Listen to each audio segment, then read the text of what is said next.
Kadang-kadang ilmu yang banyak tapi tidak didasarkan kepada keimanan kepada Allah, akhirnya adanya pembangkang.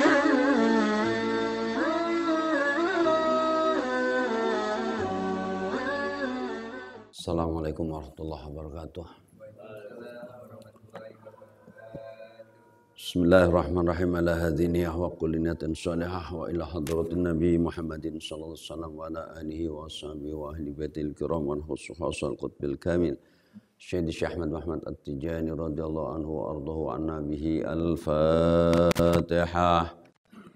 A'udzu billahi minasyaitonir rajim. Bismillahirrahmanirrahim. Alhamdulillahi rabbil alamin. Ar-Rahmanir Rahim. Maliki yaumiddin. Iyyaka na'budu wa iyyaka nasta'in. Ihdinas siratal mustaqim. Siratal ladzina an'amta 'alaihim ghairil maghdubi 'alaihim waladdallin. Amin.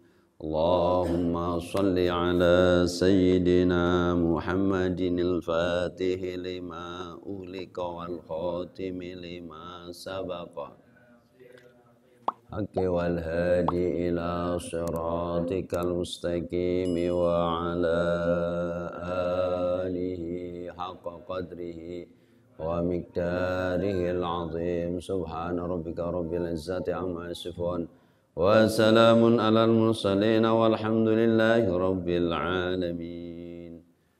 Bismillahirrahmanirrahim. Alhamdulillahi rabbil alamin. Wa bihi nasta'inu ala umurid dunya waddin. Wassalatu wassalamu ala asrafil anbiya'i wal mursalin sayyidina wa habibina wa syafi'ina wa maulana Muhammadin wa ala alihi at-tahirin at-tayyibin wa ashabihil murril mayamin wa man tabi'ahum bi ihsanin ila yaumiddin. Amma ba'du fa ya ibadallah, usikum wa nafsi bitaqwallah wa bi ta'ati Rasulillah sallallahu alaihi wasallam. Allahumma anfa'na bima 'allamtana wa 'allimna ma yanfa'na wa zidna ilman nafi'a wa atina hikmah. Allahumma arzuqna fahman nabiyyin wa hifdzal mursalin wa ilhamal malaikatil muqarrabin. Allahumma barik lana fi maqamina hadza, Allahumma barik lana fi majlisina hadza. Allahumma bika asbahna wa bika amsayna wa bika nahya wa bika namut ilaikan nusur. Walhamdulillahi rabbil alamin. Taqabbalallahu minna wa minkum taqabbal ya karim. Kepada segenap para asatid, para jamaah, para ikhwan, wabil khusus yang tetap setia mengikuti taklim rutin di Pondok Pesantren Al-Um, baik yang hadir langsung maupun yang mengikuti melalui live streaming. Jadi pentingnya istiqomah. Innal ladzina qalu rabbunallah tsumastaqamu tatanazzalu alaihimul malaikah. Innal ladzina, sesungguhnya orang-orang qalu, yang berkata, yang mengucapkan, siapa alladzina, rabbunallah, Tuhan kami Allah. Rabbunallah ini bisa diartikan bertauhid, berakidah, beragama Islam, keimanan. Rabbunallah berarti ibadah. Ibadah kepada Allah. Apa saja yang namanya ibadah. Apa itu ibadah? Likulli ma yuhibbullah wa yarda. Segala sesuatu yang Allah cinta, Allah ridha, itu namanya ibadah. Minal a'malil zahirah wa batinah. Apakah amal dari zahir yang nampak maupun amal batin?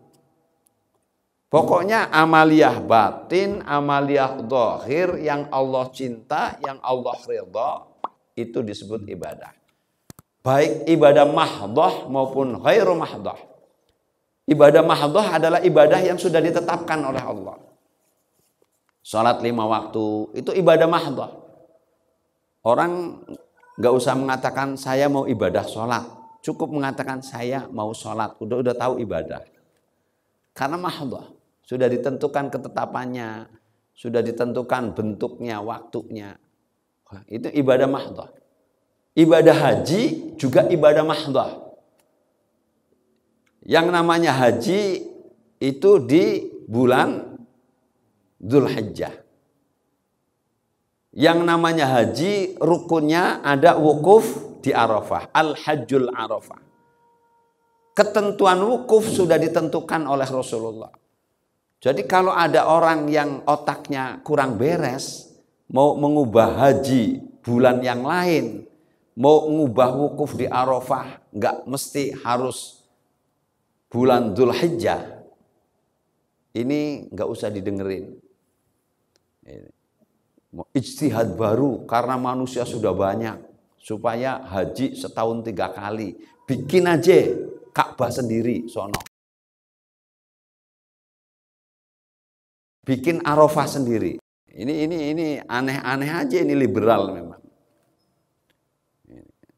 Jadi kelompok liberal itu memang aneh pemikirannya. Ini sengaja untuk merusak tatanan syariat dari dalam. Makanya Syekh Muhammad Abduh mengatakan al-Islam mahjubun bil muslimin. Islam ini terhalang oleh orang muslim. Kemajuannya terhalang oleh orang muslim.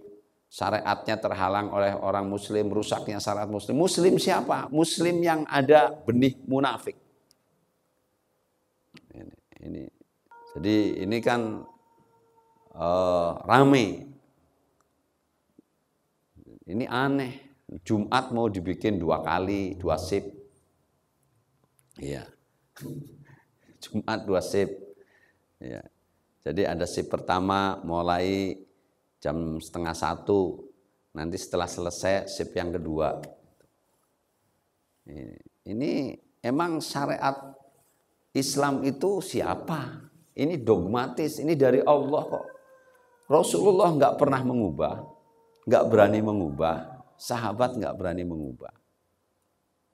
Kok ujuk-ujuk orang yang mengaku pinter hanya karena dibesarkan oleh media mainstream ini, kemudian dia mau mencoba mengubah-ubah. Ya. Makanya hati-hati, terutama yang mahasiswa sama mahasiswi. Ilmu boleh diserap, tapi harus dipilah dan dipilih sekarang. Makanya mencari guru nggak gampang sekarang. Itu. Ya, harus tahu betul sanad keguruannya. Kalau belajar ilmu tafsir sama orang-orang yang ahli dalam bidangnya, begitu ditelusuri ilmunya itu tembus sanadnya sampai ke Rasulullah, ikuti. Ya. Dia ahli tafsir tapi belajarnya ke barat, ditelusuri ternyata mentoknya ke Senok Hugronya. Ya. Nah, kalau mentoknya ke Senok Hugronya berarti ujungnya ke iblis. Berarti muridnya iblis namanya.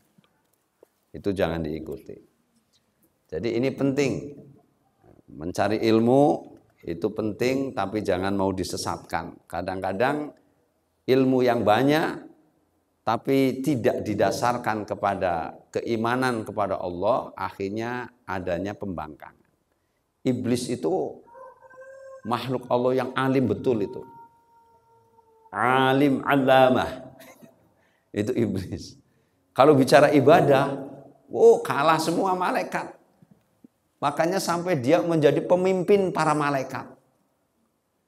Gitu. Sampai berargumentasi. Sama Allah masih berargumentasi. Kok enggak gila? Iya. Disuruh sama Allah, suruhannya dibahas. Disuruh sujud sama Nabi Adam, dia enggak mau. Kenapa enggak mau? Lah kan Nabi Adam kau ciptakan dengan tanah. Aku kan diciptakan dengan api. Itu jawaban kesombongan, takabur. Jawaban kesombongan. Dia pikir api itu lebih hebat daripada tanah.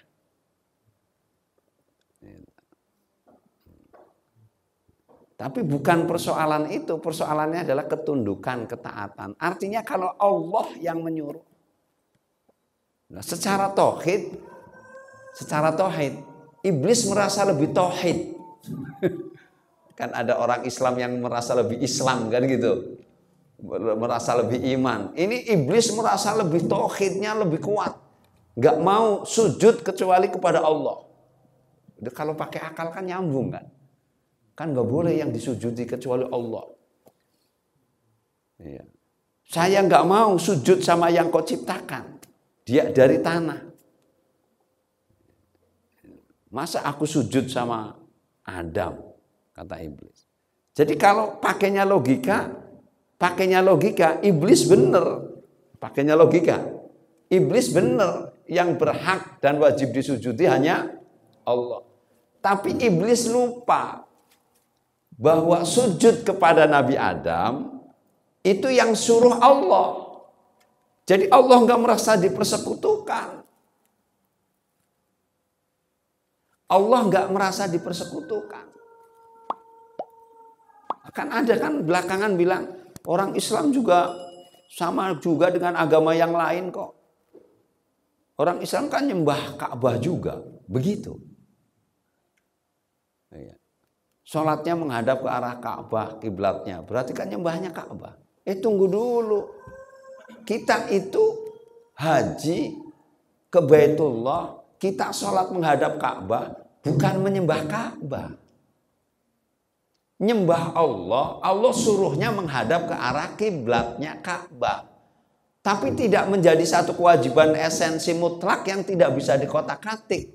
Ketika ibu bapak saudara lagi sholat tidak tahu arah, mau arah mana saja, Allah ada di situ. Lagi nggak tahu arah, kemudian sholatnya mestinya orang-orang kita di sini, di Indonesia khususnya kan kiblatnya ke arah barat. Iya kan? Tahu-tahu lagi sholat itu nggak tahu arah, bukan menghadap ke arah barat, tapi menghadap ke arah selatan. Sah nggak? Sah nggak? Sah. Loh kenapa? Memang dia yakin kiblatnya arahnya situ. Kalau sudah assalamualaikum warahmatullahi assalamualaikum warahmatullahi dikasih tahu ente sholat menghadap kemana? Ke kiblat. Kiblat ente apa? Ka'bah. Arah kita kemana? Ke barat. Loh kok ke ente ke selatan? Loh enggak, tadi saya ke barat. Kemana sholatnya? Ke sono, itu selatan. Oh saya kira barat. Perlu diulangin gak sholatnya? Gak perlu. Udah selesai. Beda ketika bapak ibu lagi sholat. Lagi Allah. Begitu sudah rakaat terakhir, itu lagi sujud, berarti mau rakaat terakhir kan? Itu.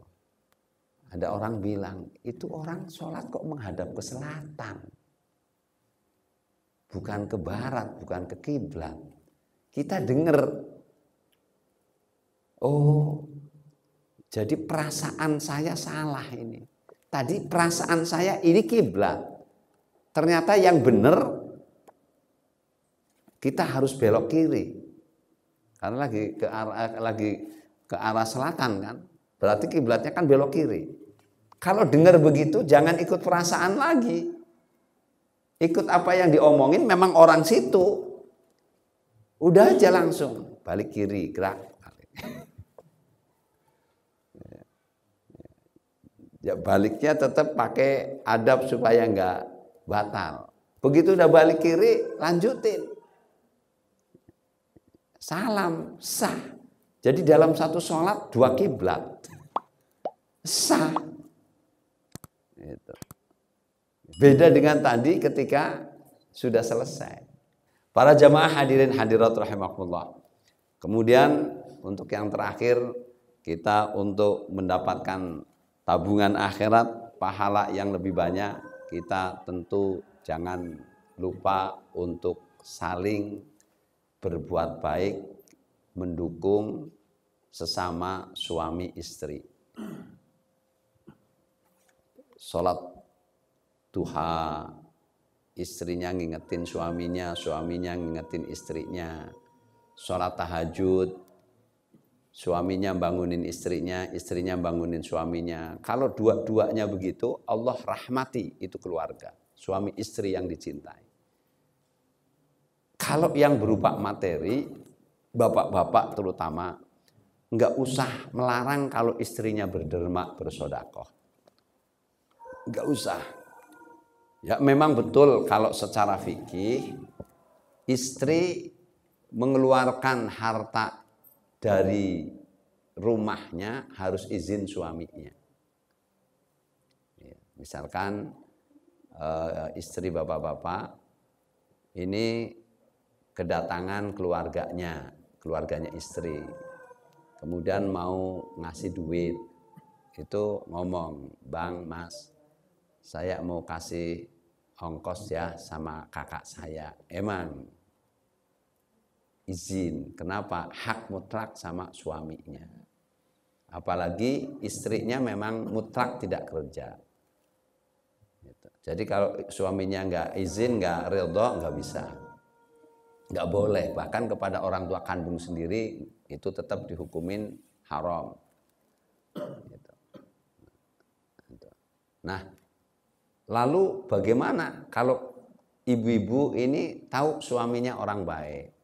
Ketika bilang, "Pak, saya mau sodakoin, saya mau beri sodakoh 10.000, 100.000, kasih aja, nggak usah ngomong, orang tahu untuk kebaikan." Nah kalau begitu berarti sudah tahu bahwa suaminya cinta kebaikan. Nah kalau yang seperti itu, istri yang mengeluarkan sodakoh, Rasulullah mengatakan suami telah mendapatkan pahala karena dia yang mendapatkan uang itu, istri mendapatkan pahala karena dia mengeluarkan sebagai sodakoh.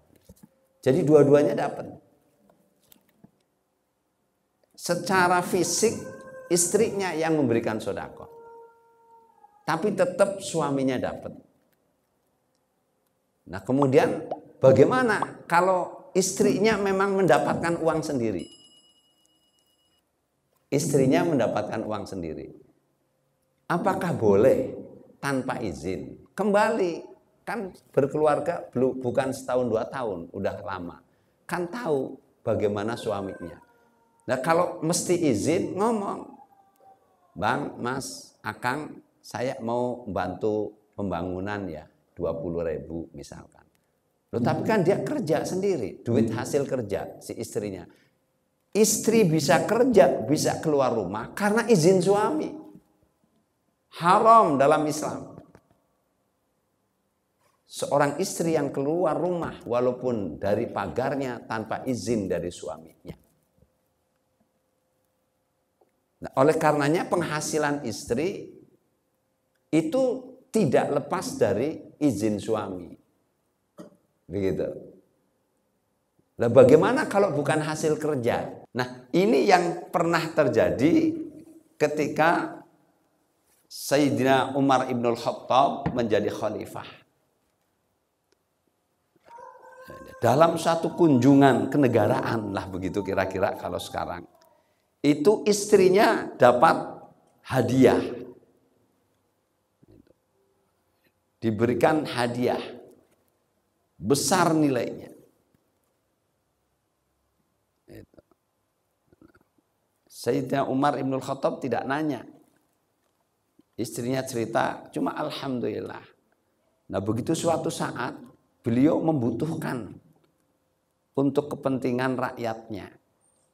Sayyidina Umar udah nggak ada, itu diminta. Nah ketika diminta, istrinya mengatakan, "Wahai suamiku, itu kan punyaku, dapat hadiah ketika kunjungan kenegaraan."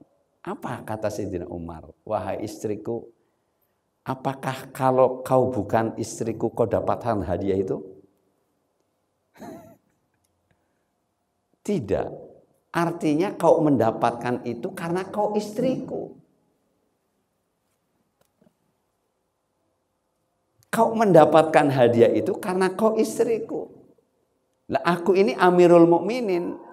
Kau mendapatkan hadiah itu karena kau istri Amirul Mukminin.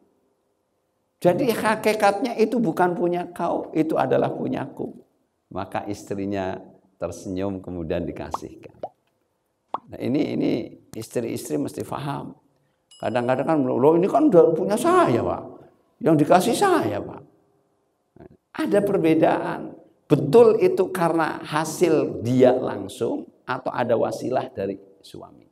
Nah, ini saya sampaikan yang terkait dengan kisah ini. Artinya sekali lagi, hasil dari seorang istri itu tidak lepas dari hasil suami. Gitu.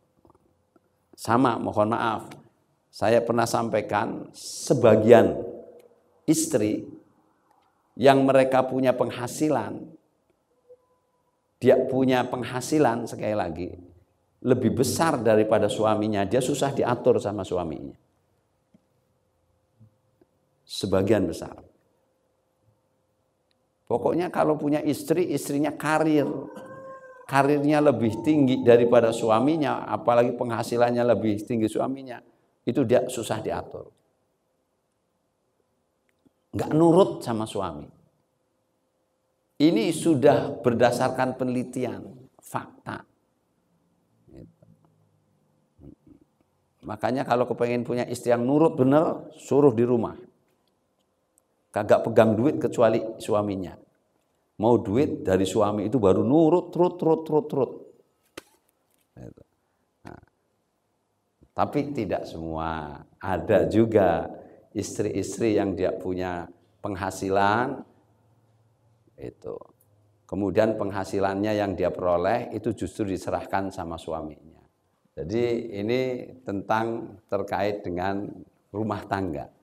Itu. Jadi rumah tangga akan sejahtera, akan bahagia dengan sempurna manakala antara suami dan istri itu bisa TikTok. Jadi TikTok saling memberi dan saling mengasihi. Itu. Kekurangan sama-sama ditutup, kelebihan sama-sama dibagi. Itu baru keluarga yang sakinah, mawaddah, warahmah. Ketinggian posisi salah satunya hanya sebagai penopang dan penyempurna. Kalau itu didasarkan dengan ilmu dan iman, disempurnakan dengan akhlak, maka tidak akan ada gesekan di dalam rumah tangga. Walaupun istrinya profesor doktor, suaminya cuma tamat SD sekalipun, tidak akan ada gesekan. Gitu. Tidak akan ada. Manakala di dalam keluarga itu sudah dihiasi dengan iman, takwa, dan akhlak yang baik. Mudah-mudahan bermanfaat dan mudah-mudahan Allah jadikan kita orang-orang yang istiqomah dalam ibadah dan ibadah kita diterima oleh Allah Subhanahu wa taala, dan pada akhirnya mudah-mudahan Allah wafatkan kita dalam iman dan Islam, serta kelak di mahsyar yaumul qiyamah dikumpulkan bersama Rasulullah dan masuk surga di belakang Rasulullah sallallahu alaihi wasallam. Rabbana taqabbal minna innaka antas samiul alim wa tub alaina innaka antat tawwabur rahim. Allahumma arinal haqqan haqqan warzuqna ittiba'ah wa arinal batilan batila warzuqna ijtinabah. Allahumma inna nas'alukal istiqamah. Allahumma inna nas'alukal istiqamah. Allahumma inna nas'alukal karamah. Allahumma inna nas'aluka husnal khatimah wa na'udzubika min su'il khatimah.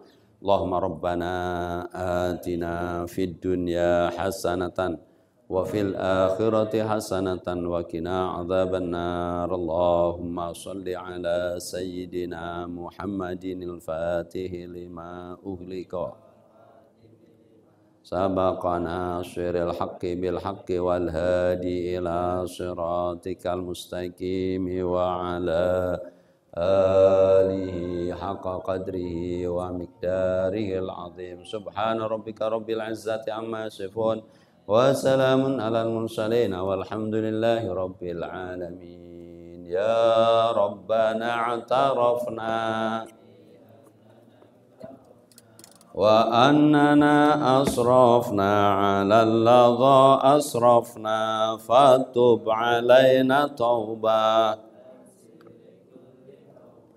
wastur lanal awrati wa aminir rawati waghfir li walidina rabbi wa mauludina wal ali wal ikhwani wa sairil hilani wa kulli dhi mahabbah au ji'ratin au suhbah wal muslimina ajma amina rabbi fasma fadla wa juda manna la biktisabi minna bil mustafa rasuli shalla wa sallam rabbi wa alihi wa sahbihi walhamdulillahi subhanakallahumma wa bihamdika asyhadu an la ilaha illa anta astaghfiruka wa atubu ilaik. Wallahu a'lam bishawab, kurang lebihnya mohon maaf. Wallahul muwaffiq ila aqwamit thoriq. Wassalamualaikum warahmatullahi wabarakatuh.